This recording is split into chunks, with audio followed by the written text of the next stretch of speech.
Good morning दोस्तों। आशा करते हैं आप सभी स्वस्थ होंगे। आज की प्रश्न श्रृंखला में हम प्रमुख कहानियों, उनके अंदर की विषय वस्तु और प्रमुख कथनों को देखेंगे। अगर अभी तक आप यूजीसी नेट और असिस्टेंट प्रोफेसर के पाठ्यक्रम में लगी हुई कहानियों को डिटेल में नहीं पढ़े हैं तो हमारे प्लेलिस्ट में जाके आप उन्हें डिटेल में पढ़ सकते हैं। आगे आज का प्रश्न है, कहानी में सर्वप्रथम गांव की अशिक्षित महिलाओं का वार्तालाप भोजपुरी बोली में प्रस्तुत हुआ है, तो यह कुंभ की छोटी बहू में प्रस्तुत हुआ है। यहाँ पर छोटी है। आगे विराम चिन्ह, इस कहानी का यह पंक्तियाँ हैं। राधे का शव दहली के समीप रख दिया गया। बुढ़िया ने दहली पर सिर झुकाया पर वह सिर न उठा सकी।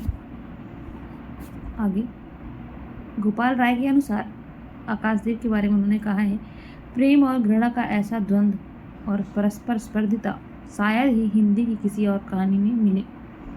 आगे राही कहानी की विषय वस्तु, तो राही कहानी की विषय वस्तु जन कल्याण, गरीबों की सेवा और गुमराह लोगों के पथ प्रदर्शन का संदेश देती है। अगला है, डॉक्टर नामवर सिंह ने निर्मल वर्मा की किस कहानी के आधार पर उन्हें कहानी आंदोलन का प्रवर्तक माना है, तो एक और शुरुआत कहानी के आधार पर। अगला प्रश्न है, अज्ञेय की कहानी है हजामत का साबुन।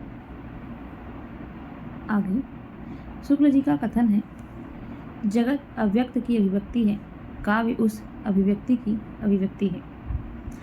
आगे गुलाब राय का कथन है, अच्छा कलाकार अपने युग का मुख और मस्तिष्क होता है। आगे प्रेमचंद का है, यथार्थवाद हमारी दुर्बलताओं, विषमताओं तथा क्रूरताओं का नग्न चित्रण होता है। आगे अज्ञेय ने विश्व भारत में निराला इज ऑलरेडी डेड घोषित किया था। आगे निराला ने गद्य से जीवन संग्राम की भाषा कहा है और काव्य में रूप और अरूप समीक्षात्मक रचना की है। अगला महादेवी वर्मा ने यथार्थ और आदर्श की रचना की है।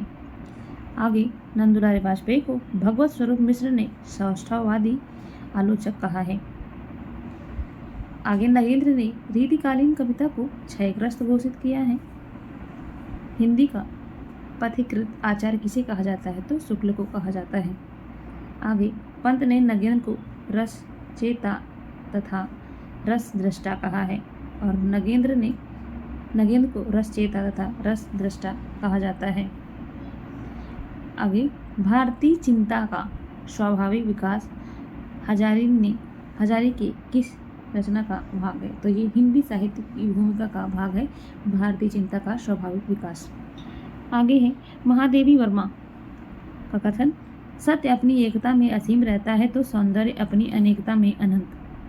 फिर से, सत्य अपनी एकता में असीम रहता है तो सौंदर्य अपनी अनेकता में अनंत। आगे महादेवी वर्मा का कथन है, भावना, ज्ञान और कर्म जब एक सम पर मिलते हैं तभी युग प्रवर्तक साहित्यकार प्राप्त होता है। यहाँ पर समय है, भावना, ज्ञान और कर्म जब एक समय पर मिलते हैं तभी युग प्रवर्तक साहित्यकार प्राप्त होता है। निराला का कथन है, कविता की भाषा से मनोरंजन होता है परंतु वह जीवन संग्राम के काम नहीं आती है। आगे नमोर का कथन है, यह तथ्य अनदेखा नहीं किया जा सकता है कि कविता के नए प्रतिमान के केंद्र में मुक्ति बोध है। आगे समन्वयकारी आचार्य के रूप में जाने जाते हैं, तो क्षेमेंद्र जी समन्वयकारी आचार्य के रूप में जाने जाते हैं। आगे भमा का कथन है, लोक स्वभाव की अनुकूलता से रस की सृष्टि होती है। विश्वनाथ का कथन है, औचित्य को काव्य का जीवन या प्राण मानना उचित नहीं है। आगे राजशेखर की काव्य मीमांसा का प्रतिपाद्य क्या है, तो कवि शिक्षा है। आगे किस आचार्य द्वारा निरूपित काव्य लक्षण संस्कृत आचार्यों में विशेष मान्यता प्राप्त है, तो मम्मट की। आगे मम्मट ने भरत मुनि से लेकर भोजराज तक लगभग 1200 वर्षों के समस्त अलंकार शास्त्रीय चिंतन को सार रूप में प्रस्तुत किया, तो ये मम्मट ने किया है।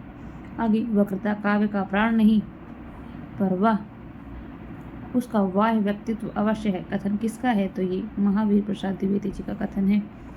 आगे, मानस का हंस उपन्यास में वे नारी पात्र कौन सी हैं जो तुलसी के प्रति प्रणय भाव रखती हैं? तो रत्नावली, विधवा राजकुंवरी, चंपू, सहुआइन तुलसीदास के प्रति प्रणय भाव रखती हैं। आगे, यह पथ बंधु था में एक स्वाभिमानी अध्यापक के जीवन संघर्ष को कथानक बनाकर लिखा गया है। नदी के द्वीप अज्ञेय का व्यक्तिवादी जीवन दर्शन व्यक्त हुआ है। नदी के द्वीप में अज्ञेय, यहाँ पर अज्ञेय है, का व्यक्तिवादी जीवन दर्शन प्रस्तुत हुआ है।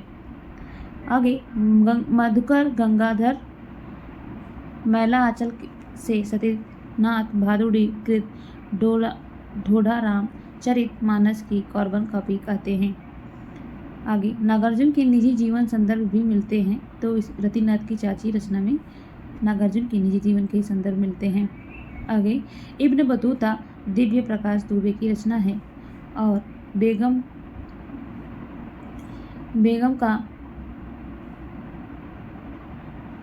समझ का सच, यहाँ पर सच है, तो ये रचना राजगोपाल सिंह की है।